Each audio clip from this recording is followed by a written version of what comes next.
Under the Trump administration, we will defend the proud tradition of female athletes, and we will not allow men to beat up, injure, and cheat our women and our girls. From now on, women's sports will be only for women. Because with this executive order, the war on women's sports is over.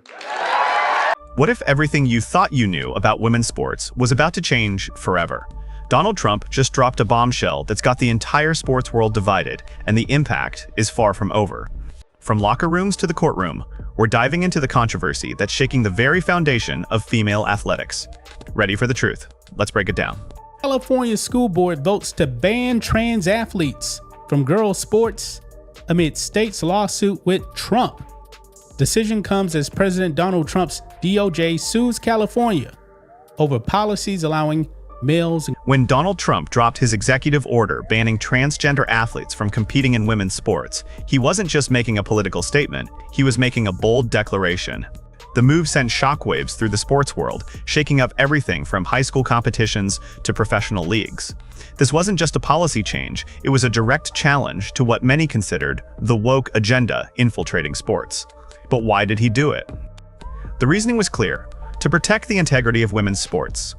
Trump argued that allowing biological males to compete against women not only gave them an unfair advantage, but also jeopardized the safety and opportunities of female athletes.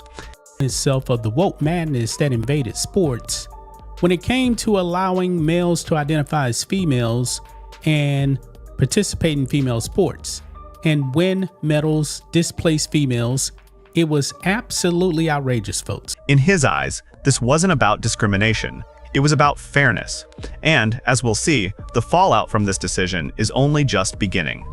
From athletes' reactions to legal battles brewing across the country, this executive order has ignited one of the fiercest debates in modern sports. And it's not just about politics anymore. This is about the very future of competitive sports for women. The shockwaves from Trump's executive order didn't stop at the federal level. They quickly rippled through local governments, school boards, and sports organizations nationwide. Just days after the announcement, California's school board voted to ban transgender athletes from competing in girls' sports, sparking a legal battle with Trump's DOJ. The decision has polarized the country, with some states doubling down in support of the ban, while others fight back, arguing that it infringes on the rights of transgender individuals. I had a guy who was a decent runner, a long-distance race, and he won by 5 hours and 19 seconds. You know, normally you win by like 12 seconds, 2 seconds, a quarter of a second. He won by 5 hours and 19 seconds. It's crazy. And you know, honestly, it's demeaning for women, very demeaning. These are great athletes. It's very demeaning, and we're going to protect women. This isn't just a national issue, it's a global conversation now. As the policy starts to take hold, other countries are watching closely, considering how they'll handle the growing debate over fairness in sports.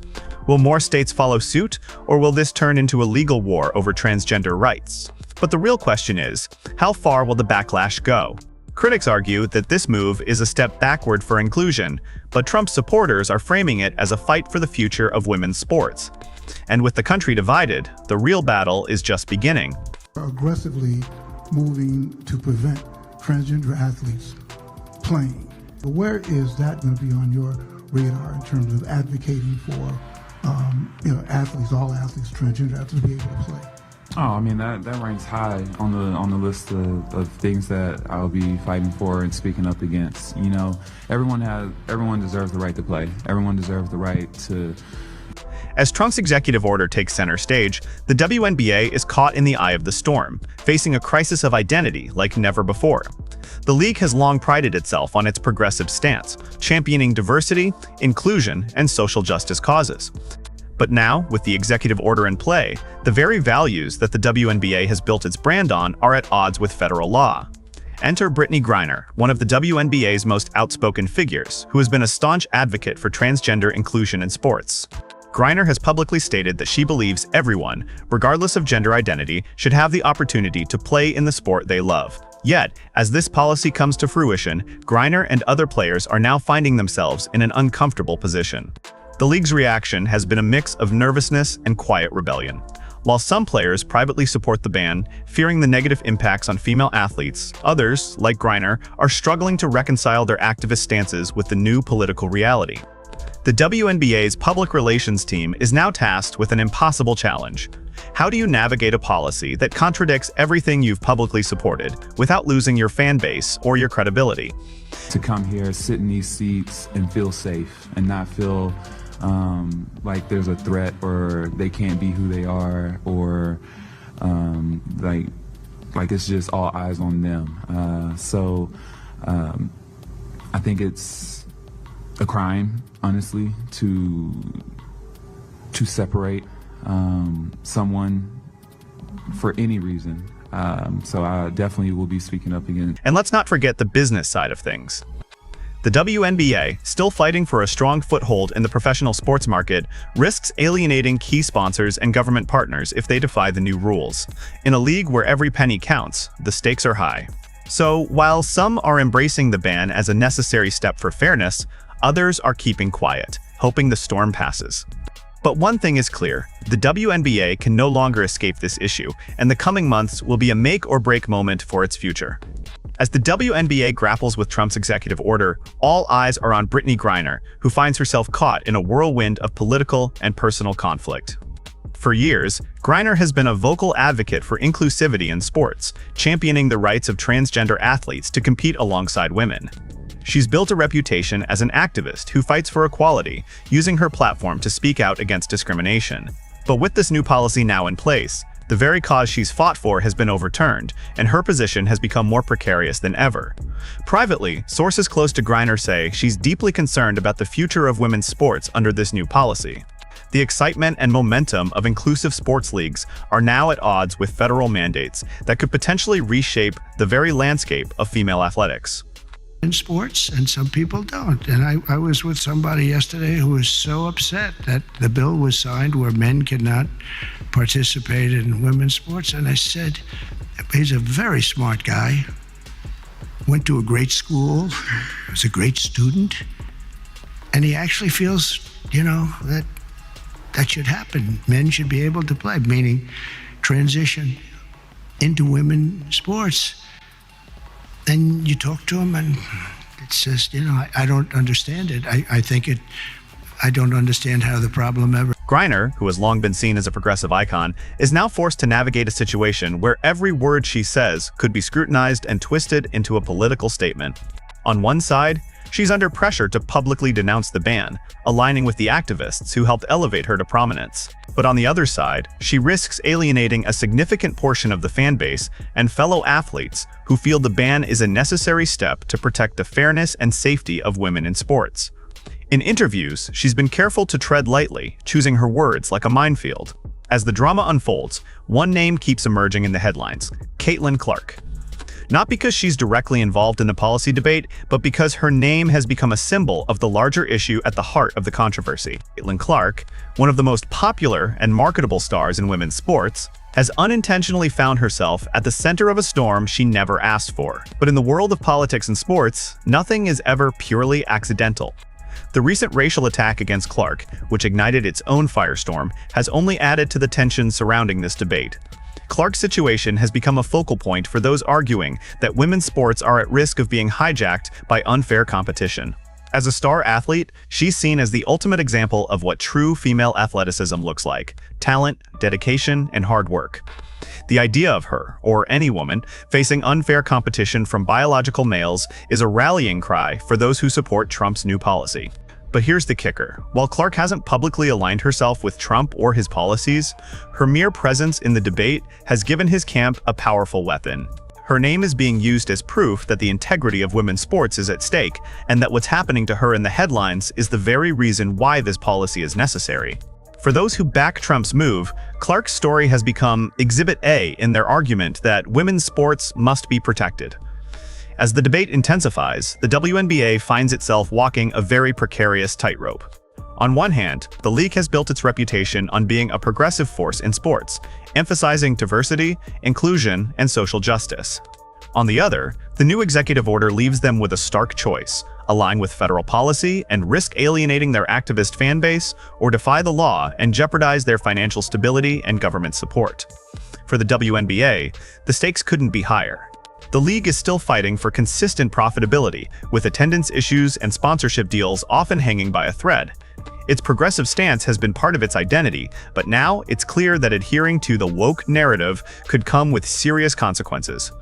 If they defy the order, they risk losing federal funding, sponsorships, and possibly even legal support. For a league already struggling to secure its place in the sports world, this could be a financial death sentence. At the same time, openly supporting the ban could alienate many of their players, especially those who have championed inclusivity and equality in sports. The WNBA locker rooms, once united in their shared activism, are now fractured. Some players, privately relieved by the policy, are afraid to speak up, fearing the backlash from fans and fellow athletes who still see the issue as a fight for basic human rights. Others, like Griner, are openly struggling to reconcile their beliefs with the new political reality. While the political and social tensions swirl around the WNBA, there's a critical undercurrent that can't be ignored: money. The financial implications of Trump's executive order are enormous, especially for a league like the WNBA, which still operates in the shadow of major professional sports like the NBA and NFL. The league's financial struggles have been well documented, and with sponsorship deals, TV ratings, and fan attendance often unpredictable, the last thing they need is to alienate key financial supporters. Defying the executive order could mean losing millions in federal funding, partnerships, and sponsorships from major corporations. In a league that has fought tooth and nail for financial stability, this could be a crushing blow. The WNBA has made strides in recent years to expand its viewership and build a more solid brand, but this policy change throws a wrench into their carefully crafted plans. Sponsors, who often operate with a foot in both the activism world and the bottom line, could easily reconsider their investments if the league openly rejects federal mandates. On the flip side, complying with the order could alienate the league's most vocal fans, those who are passionate about inclusivity and diversity. The WNBA has long been a platform for social justice movements, and many of its players, especially Griner, have been among the most outspoken advocates for the inclusion of transgender athletes. Aligning with Trump's policy could be seen as a betrayal to those supporters, further splintering the league's fan base and potentially damaging its reputation as a progressive force in sports. So, what's the solution? The WNBA is stuck between a rock and a hard place. Do they follow the law and risk their relationship with key fans and progressive activists? Or do they stand firm on their values and risk losing crucial financial backing that could jeopardize their future? Whatever path they choose, it's clear that the financial fallout from this decision will echo through the league for years to come. While the WNBA's struggle to adapt to the new reality is front and center, the broader implications of Trump's executive order extend far beyond the basketball court. The divide over transgender athletes in women's sports is now a microcosm of the larger cultural and political battles that are shaping our nation. This isn't just about sports anymore, it's about values, fairness, and identity. Across the country, schools, universities, and local sports leagues are being forced to re-examine their policies. College athletics, in particular, is bracing for impact. With the new federal mandate, universities will have to rewrite their rules to comply with Trump's decision. This could mean re-evaluating scholarships, reclassifying athletes, and dealing with legal challenges that could come from both sides of the debate. The pushback is already happening, with lawsuits cropping up across the nation, as both advocates for transgender rights and those fighting for fairness in women's sports gear up for a long legal battle. But what's equally significant is the shifting tone of the debate. What was once a fringe issue for a few activists has now become front and center in the national conversation. Trump has tapped into a sentiment that many in the country feel, one that's tired of political correctness and woke agendas infiltrating everything, including sports. For many, this executive order isn't just about women's sports. It's about taking a stand against what they see as the erosion of basic fairness. The impact on future elections, as well as the culture wars that continue to rage on social media, will only intensify as this debate plays out. As Trump's executive order begins to take effect, it's clear that this issue won't be settled quietly. The legal battles that are already emerging are set to define the future of not only women's sports, but the broader landscape of transgender rights in athletics. Lawsuits are coming fast and furious, with both sides gearing up for a long, drawn-out fight in the courts. On one side, the Trump administration's supporters are confident that the law is on their side. They argue that this policy is about preserving fairness and protecting the integrity of women's sports, and they believe that federal law should reflect these principles. For them, the fight is about ensuring that biological females aren't disadvantaged by competing against transgender women who may have physical advantages. Their case is built around fairness, safety, and the principle that biological differences matter when it comes to athletic performance. On the other side, advocates for transgender athletes argue that this policy is discriminatory and violates the rights of trans individuals. They claim that sports should be inclusive, and that excluding transgender athletes undermines the progress that's been made toward gender equality and inclusion. For them, this is not just a legal fight, it's a moral one, about ensuring that every athlete has the opportunity to compete, regardless of gender identity. They argue that the policy doesn't just harm transgender athletes, it sets a dangerous precedent that could roll back rights across the country. As these lawsuits make their way through the courts, the legal ramifications will be felt far beyond just the sports world. This issue has the potential to reshape how gender identity is understood in the context of competition, and could lead to new rulings that impact everything from Title IX protections to state and local sports policies. Courts will have to balance the rights of transgender athletes with the need to maintain fair competition in women's sports, and the outcome of these cases will set a precedent for years to come. As Trump's executive order takes hold and the legal battles rage on, one thing is undeniable: women's sports are entering a new era. The shift sparked by this policy isn't just about the inclusion of transgender athletes, it's about redefining what fairness means in competitive sports, and whether or not those definitions will evolve or be rigidly enforced. For the athletes, this means navigating a rapidly changing landscape. Some, like Caitlyn Clark, will continue to focus on their game, hoping to avoid the political minefield that comes with being a high-profile public figure. Others, like Brittney Griner, may find themselves forced into difficult conversations where their personal beliefs are at odds with the evolving policies around them. For the players who have been vocal about inclusivity and the rights of transgender athletes, this new reality is a bitter pill to swallow. What was once a progressive stance now feels like it's being bulldozed by federal mandates, and that's hard for some to accept. At the same time, there's a sense of inevitability around the changes taking place. With states and organizations pushing to implement similar bans, women's sports could be fundamentally transformed. Some athletes and fans may welcome the return to traditional definitions of fairness, while others will see it as a regression in the fight for inclusion. Regardless of which side of the debate you're on, the truth is that this issue won't be easily resolved, and it will likely shape the future of women's sports for decades. Leagues like the WNBA will have to make hard decisions. Do they continue to embrace their progressive branding, or do they adopt a more rigid, compliance-focused approach to avoid the financial and legal fallout from defying federal policy? The tension between these two directions is going to be a defining characteristic of the league in the coming years, and how they navigate this challenge could determine whether or not they continue to grow or face a decline in popularity and relevance. As the dust begins to settle from Trump's controversial executive order, it's clear that the world of women's sports is at a crossroads. What seemed like a fringe issue just a few years ago has now become a defining moment, a turning point that will shape the future of competition, fairness, and inclusion in ways that we're only beginning to understand. Whether you agree with Trump's decision or not, the ripple effects are undeniable. The conversations about transgender athletes in women's sports are no longer confined to niche activist groups. They are now a mainstream debate, one that cuts to the heart of what it means to compete and what it means to be a woman in sports.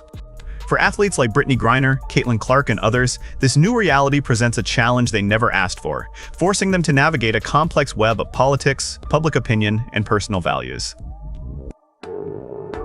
As lawsuits pile up, as states and sports organizations scramble to comply with or defy the new policies, the sports world will be forced to take a hard look at itself. Can it find a way to balance fairness with inclusivity? Can it continue to promote equality while ensuring that every athlete has a fair shot at success? Or will the lines become so blurred that we lose sight of the very values that sports are supposed to uphold? The future of women's sports is now firmly in the hands of those who are willing to make tough decisions, whether it's athletes, coaches, or league officials.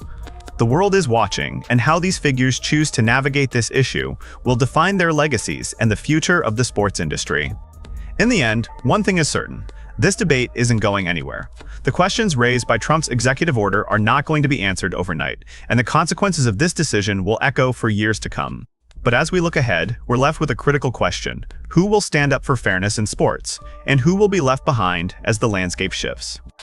The answers to these questions will tell us what the future of women's sports will look like, and whether it will be a place where all athletes, regardless of gender, can truly compete on equal terms.